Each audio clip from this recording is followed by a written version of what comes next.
উনি কিভাবে বলেছেন যে আপনি দেশে আসেন, আপনি একজন ভালো মানুষ, আপনাকে আমরা শ্রদ্ধা করি, সম্মান করি, এই কথাগুলি আজকের এই উপদেষ্টা বলেছেন।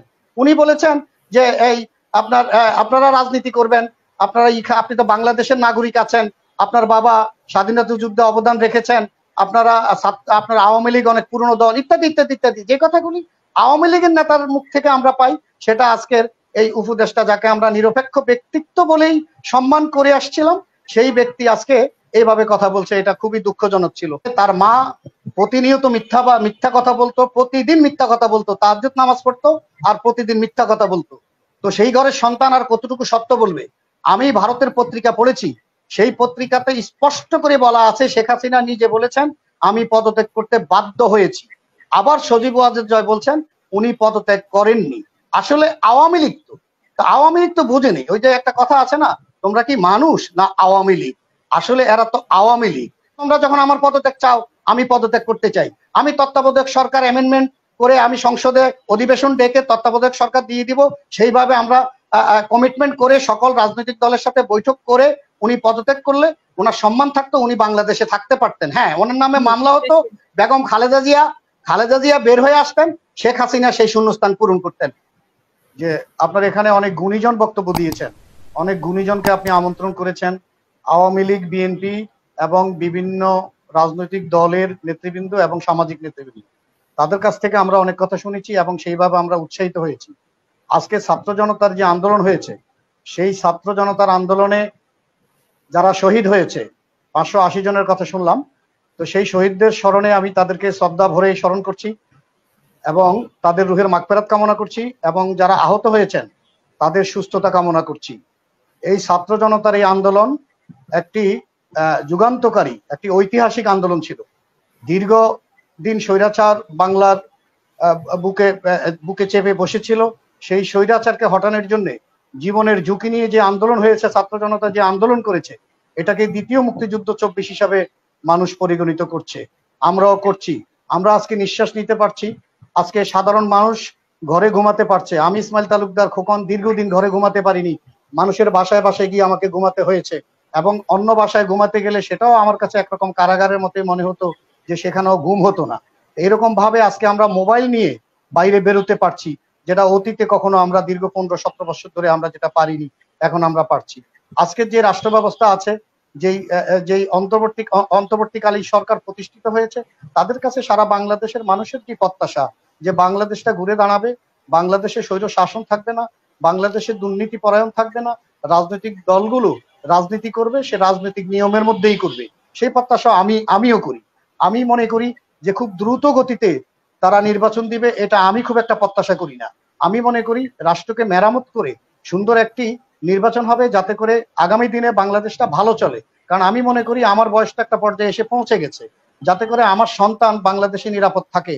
অন্তত আওয়ামী দুঃশাসনের মতো করে কেউ যাতে অনিরাপদ হয়ে না যায়, কেউ স্কুল কলেজে ভর্তি হতে পারে না, দর্শনের সেঞ্চুরির কথা আপনারা জানেন, সচিবালয়ে ফাইল ঘুরে না, পুলিশের কাছে গেলে নির্যাতনের শিকার হতে হয়, মিথ্যা মামলায় মানুষকে হয়রানি করা হয়, অনেককে গুম করা হয়, হত্যা করা হয়, ইত্যাদি ইত্যাদি ইত্যাদি ইত্যাদি।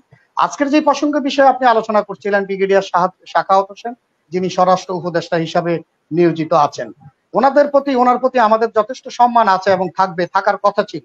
কিন্তু আজকের বক্তব্যের পরে আমার কাছে মনে হলো যে ব্রিগেডিয়ার সাখাওয়াত সাহেব, উনি আওয়ামী লীগ কোন নেতার বক্তব্যের মতো করে উনি বক্তব্য দিয়েছেন। উনি অন্তর্বর্তীকালীন সরকারের স্বরাষ্ট্র উপদেষ্টা হিসাবে উনি সেটা মনে রাখা উচিত ছিল। উনি যেভাবে কথা বলেছেন, যতগুলো কথা বলেছেন, প্রত্যেকটি কথা যদি আমি কোট করতে যাই, তাহলে দেখবেন আপনি একজন আওয়ামী লীগের নেতাও এত গুছিয়ে এইভাবে স্বৈর শাসককে আপনার জায়গা দিতে চাইবে না। খুনিদের পুনর্বাসন করার জন্য একজন উপদেষ্টা যেভাবে কথা বলেছেন, বাংলাদেশের মানুষ আহত হয়েছে। উনি কিভাবে বলেছেন যে আপনি দেশে আসেন, আপনি একজন ভালো মানুষ, আপনাকে আমরা শ্রদ্ধা করি, সম্মান করি, এই কথাগুলি আজকের এই উপদেষ্টা বলেছেন।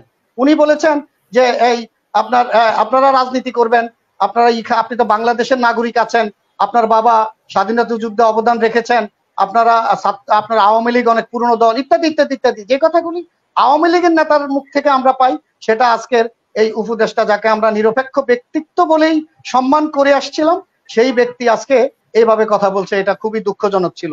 ওনার এই বক্তব্যের পরে আমরা লক্ষ্য করেছি যে ঢাকা বিশ্ববিদ্যালয়, এই ছাত্র জনতার আন্দোলন, এই ছাত্রদের বৈষম্য বিরোধী আন্দোলনের এই সমন্বয়কারীরা রাজু ভাস্কর্যের এখানে তারা বিশাল বিক্ষোভ প্রদর্শন করেছেন এবং সেখানে তারা এই সাখাওয়াত সাহেবের পদত্যাগ দাবি করেছেন। সেই সাথে তারা শেখ হাসিনার আন্তর্জাতিক আদালতে তারা বিচার প্রার্থনা করেছেন।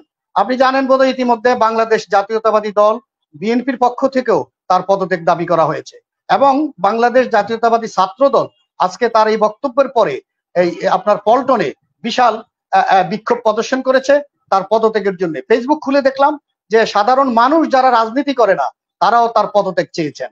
আমি অবাক হয়ে যাই, তার মতো একজন বুদ্ধিজীবী জ্ঞানী মানুষ যে উনি এরকম কিভাবে এরকম কথা বললেন। একটা শব্দ বলতেন, একটা লাইন বলতেন, সেটাকে মেনে নিতে পারতাম। দীর্ঘ সময় নিয়ে উনি আওয়ামী লীগের গুণগান করেছেন।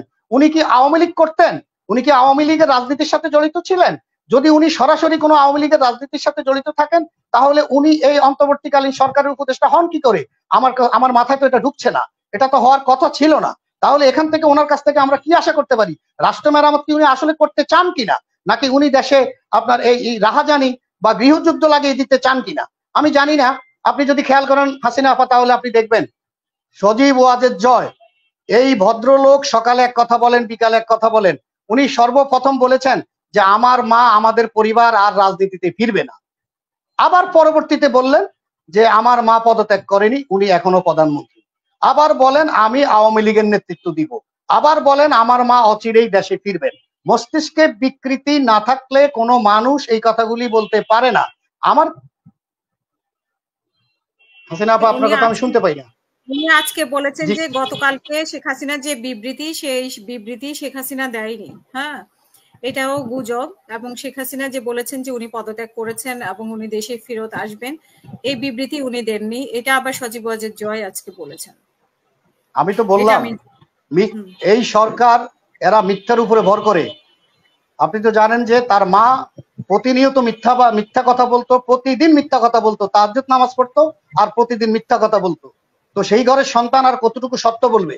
আমি ভারতের পত্রিকা পড়েছি, সেই পত্রিকাতে স্পষ্ট করে বলা আছে শেখ হাসিনা নিজে বলেছেন আমি পদত্যাগ করতে বাধ্য হয়েছি। আবার সজীব ওয়াজেদ জয় বলছেন উনি পদত্যাগ করেননি। আসলে আওয়ামী লীগ তো বুঝেনি। ওই যে একটা কথা আছে না, তোমরা কি মানুষ না আওয়ামী লীগ? আসলে এরা তো আওয়ামী লীগ। তো সেই সজীব ওয়াজেদ জয় যাকে 5,500 হিসাবে পরিচিত, যাকে মস্তিষ্ক বিকৃতি হিসাবে ধরা হয়, তার কাছ থেকে আমরা কি আশা করব? এবং সে যা কথা বলে এগুলি মানুষ ভালোভাবে শুনেও না, শুনতেও চায় না। আর আজকের দিনে তো মোটেও শোনার কথা না। যেই লোকটা শিক্ষিত হিসাবে প্রচারিত হয়েছে, যেই ভদ্রলোক, সেই ভদ্রলোক কখনো গণতন্ত্রের পক্ষে একটি কথা বলেনি, বাংলাদেশে দুঃশাসনের বিরুদ্ধে একটি কথাও বলেনি।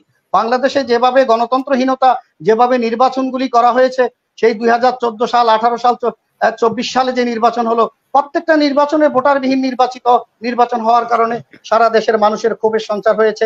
মারাত্মক পর্যায়ে ক্ষোভের সঞ্চার থেকে আজকের এই আন্দোলন হয়েছে। একটা কোটা আন্দোলনে একটা সরকারের পতন হয় কি করে? এর চাইতে বড় বড় ইস্যু তো চলে গেছে, তো সেখানে তো সরকারের পতন হয়নি। এই কোটা আন্দোলনকে কেন্দ্র করে সাধারণ জনগণ, সাধারণ মানুষ, শ্রমজীবী মানুষ, বিভিন্ন পেশাজীবী মানুষ তারা নেমে পড়েছে। যেই বোবা সোসাইটির কথা বলি, যে বাংলাদেশে যে বোবা সোসাইটি ছিল, বুদ্ধিজীবীগণ, বিভিন্ন সংবাদপত্রের সাংবাদিকগণ, বিভিন্ন মিডিয়া, সবকিছু মিলিয়ে শিক্ষকরা এবং পেশাজীবীরা, যে যাদের কাছ থেকে আমরা দেশ গঠনের বক্তব্য প্রত্যাশা করি, নিরপেক্ষ কথা প্রত্যাশা করি, বুদ্ধিজীবীদের কাছে প্রত্যাশা করি, সেই বোবা সোসাইটি দীর্ঘদিন থেকে বয়স সংস্কৃতির কারণে তারা চুপ ছিল। যখন এই ছাত্রদের আন্দোলন যখন চাঙ্গা হতে শুরু করলো, তখন জনতা নামলো, এটা হয়ে গেল ছাত্র জনতার আন্দোলন। তখন নেমে গেল শ্রমজীবী মানুষরা, নেমে গেল সাংবাদিকরা, নেমে গেল সংস্কৃতি কর্মীরা।